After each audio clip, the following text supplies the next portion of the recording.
To this end, French President Emmanuel Macron has called for a summit of European leaders to get together tomorrow to discuss the implications of Donald Trump.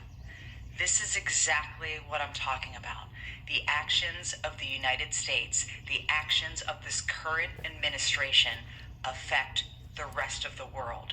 So much so that there's an emergency meeting called to discuss Donald Trump's actions and how they affect the countries in Europe. This meeting is meant to discuss Donald Trump's actions as it relates to Russia's invasion of Ukraine, and most recently, J.D. Vance's comments in Munich. Again, there are effects felt around the world. It is not just felt here in the U.S. Donald Trump's executive orders are felt worldwide.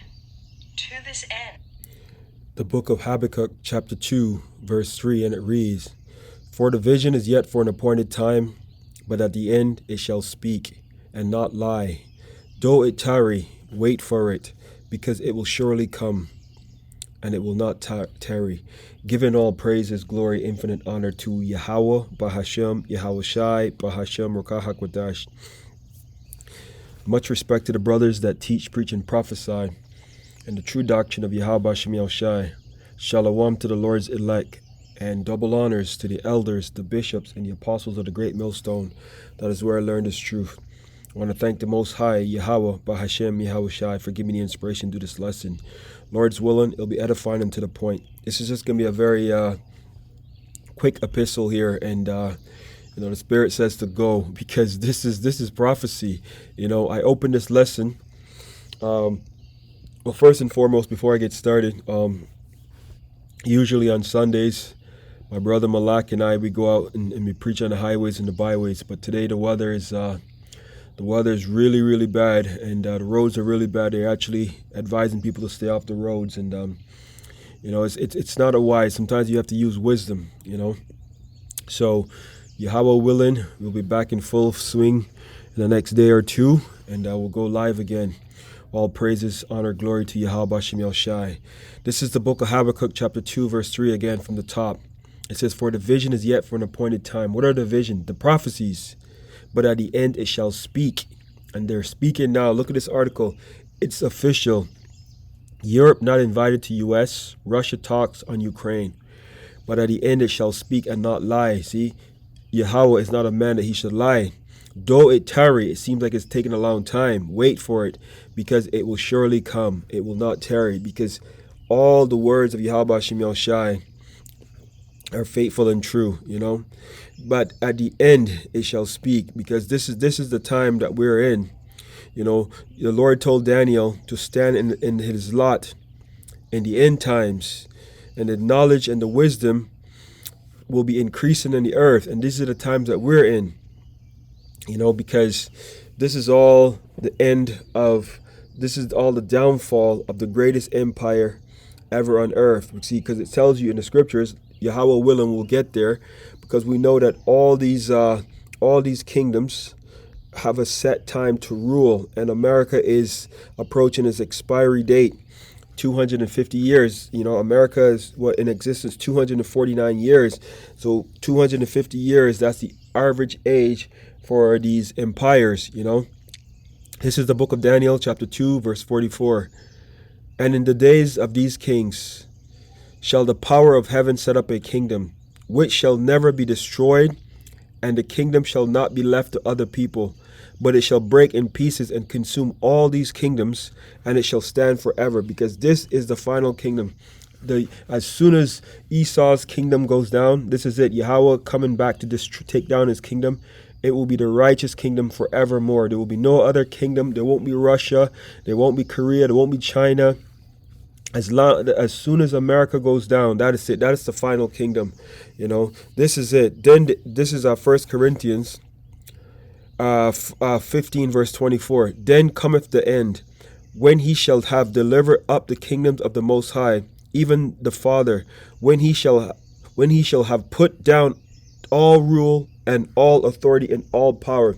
because this is the end. This is their end, because now all these nations that were at league with America are now coming against America, and that's prophecy. Let's go to the book of Obadiah chapter 1 verse 7, because some of this stuff is going to seem repetitive to some people who are actually paying attention, but it has to be repetitive, because this is the only way people would really get this message and really understand this message, because it is the word of the Heavenly Father. It is faithful and true. This is the book of Obadiah chapter 1 verse 7. It says, all the men of thy confederacy have brought thee even to the border. The men that were at peace with thee have deceived thee. What does this article say? It's official. Europe not invited to U.S. Russia talks on Ukraine. Let's go to this. It says, the USA has announced that the Europeans will not be present at the upcoming peace talks concerning Ukraine. See this? Because they want war. It says a meeting between the Americans and Russians in Saudi Arabia, likely at the end of this month, has now been confirmed. The fact that Europeans are being deliberately kept out of this meeting by the United States has caused horrified reactions in Europe, even Slovakia, so much so that they seem to be an actual hissy fit taking place. They simply do not understand why they're being sidelined and seem totally unaware of their actual role in NATO. NATO stands for North Atlantic Treaty Organization, comprised of all these nations, the Europe, NATO and EU nations, you see, in the world. It says your trusted this is Hal Turner. Your trusted servant Hal Turner wants to help Europe understand. So Europe, here's your role, and he's going to break it down this chart. It says NATO's defense spending 1.3 trillion. This is in 2023. So you look at here. United States, more than half the pie, 860 billion annually. Canada, 29.08 billion. France, 56.6 billion. See? Secondly to Germany, behind America, 68.1 billion. UK, 65.88 billion. You got Romania at 8.58 billion. Italy, 31.68 billion, so on and so forth. And we know when you have more than 50% of the vote, you know who's in charge, right? We always said it through the Spirit. America is the head of NATO. It says NATO's military spending is about 1.3 trillion. Of that, the United States spend 811 billion. That puts the U.S. spending at about 66%, which is 2/3 of NATO. It says there are presently 32 member states in NATO, yet one. The United States provide of the defense spending 66% of the spending. One of the countries out of the 32 provides 2/3 of NATO military spending. Ergo, that the country gets to decide who does or does not attend. Need further help, Europe? Here, you see, so it just breaks it down even further. This is America spending 3.49 of their GDP, gross domestic product. Look at this. Let's see who's at the bottom. Montenegro, 1.87 billion. Of their annual. This is their annual budget.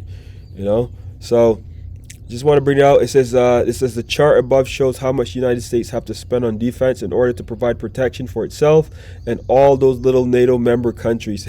All his enemies, he puffs at them, right? Given this reality, it is quite clear that the United States is the absolute sole essential country, and as much the United States decide who does what. See? Now maybe the Europeans thought they were equals in NATO. Harsh reality proves otherwise. So now they're pissed off because I just read the scripture here. It says, all the men at that confederacy have brought thee even to the border. The men that were at peace with thee have deceived thee. Because you see right now, Macron and all these other leaders are forming as essentially like coup d'etats because they are sick of America. They're sick of being bullied. And it's just like the ancient Roman Empire. Ancient Roman Empire had an ironclad military, and all these other nations around were tributaries, were vassal states to the Roman Empire. Just like today, they were paying their share. It says this is an old thing, Rome and the vassal states.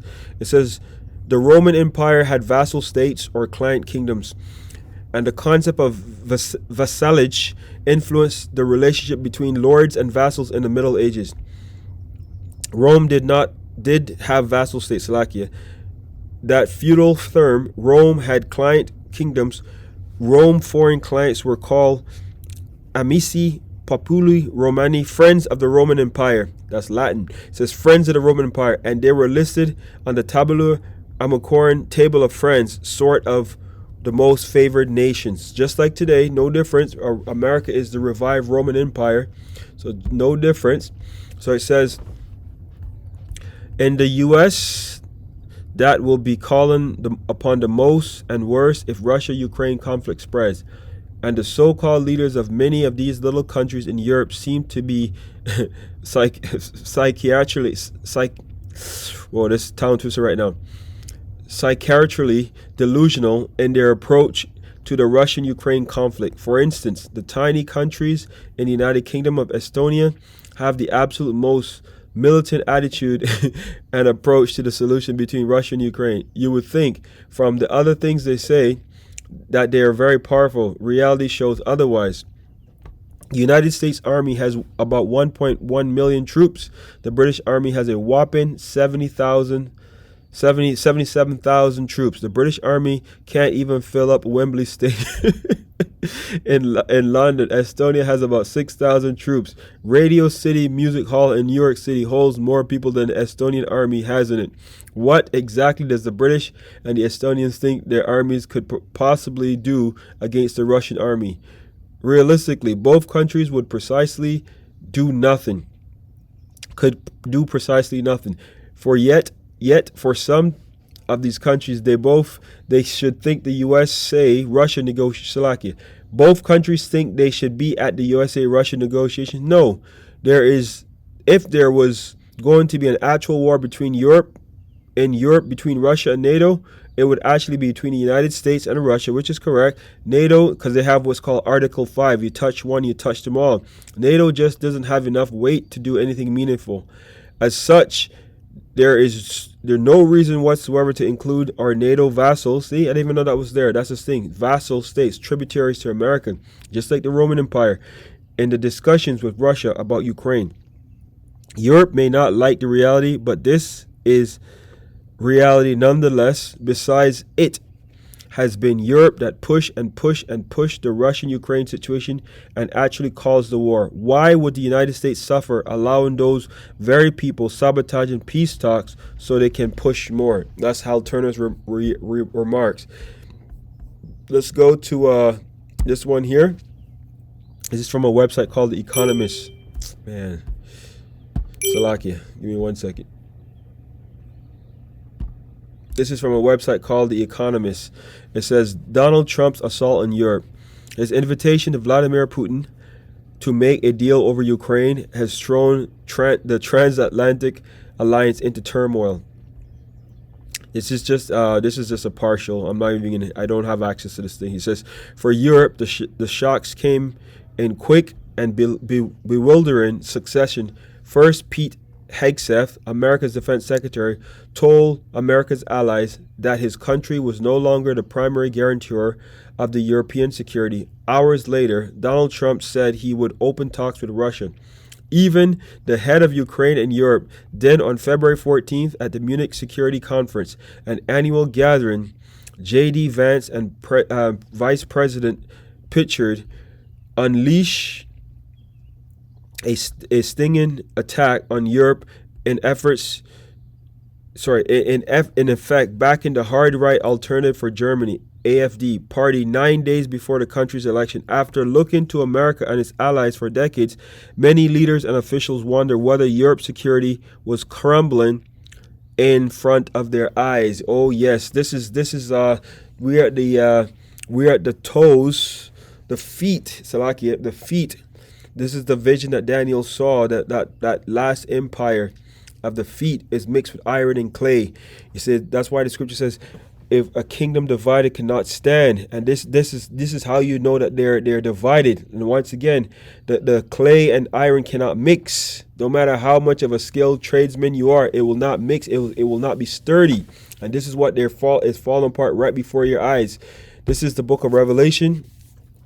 It says right here, the doom of Babylon. Revelation chapter 17, verse 1. And they came one of the 7 angels, which had the 7 vials, and talked with me, saying unto me, Come hither, come here, I will show unto thee the judgment of the great whore that sitteth upon many waters. This is talking about America. Look at that. That sitteth upon many waters. Look at that. This over 66% of NATO. So they have the say. They have the final say. It says once again, Salakia, Revelation 17 verse 1. And they came out one of the 7 angels which had the 7 vials, and talked with me, saying unto me, Come hither, I will show unto thee the judgment of the great whore, talking about America, that sitteth upon many waters, with whom the kings of the earth have committed fornication. That's into their democracies, their policies, their ways, and the inhabitants of the earth, whom have been made drunk with the wine of her fornication. Because the world vibrates after the tenets of America. You know, they always vibrate to America. I just want to go right to the point. We're going to close out. This doesn't mean to be very long. It says, let's go to verse 15 just to show you. Actually, go up to verse 12. It says, and the 10 horns. This is talking about the original NATO states, EU country, Salakia. Bear with me for 1 second here. Give me 1 second here. Just got to check something really quickly. Bear with me. Bear with me for 1 second here. Just want to make sure I get my timeline correctly here. All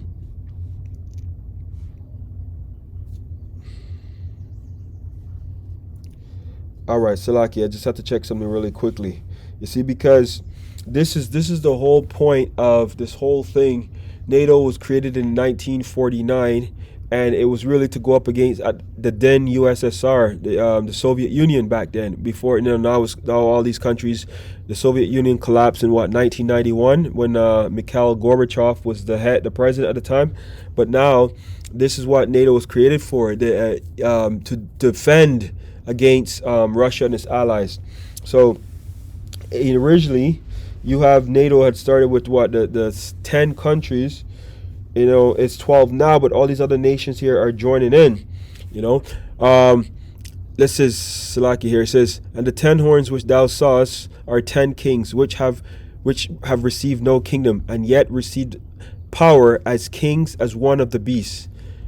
Let's go back here. This is the point I want to make. It says, verse 15, and he said unto me, the waters which thou sawest were where the whore sitteth, and peoples and multitudes and nations and tongues. So it's talking about America. It says, and the 10 horns which thou sawest upon the beast, they shall hate the whore. This is the point I want to make. You say these are the NATO EU countries, and the 10 horns which thou sawest upon the beast, they shall hate the whore, and they shall make her desolate and naked, and shall eat her flesh and burn her with fire. Because eventually all these countries will come up against America. For YAHAWAH, especially the BRICS nations, as it says in Ezekiel the 38th chapter, it says, for YAHAWAH have put in their hearts, which is their mind, to fulfill his will, not their will, and to agree and to give their kingdom unto the beast, until the words of YAHAWAH shall be fulfilled. See, this is what that's all about. So I just want to bring out something really quick. Hope you've been edified. Till next time I say the water, YAHAWAH BAHASHAM YAHAWASHI. Shalom.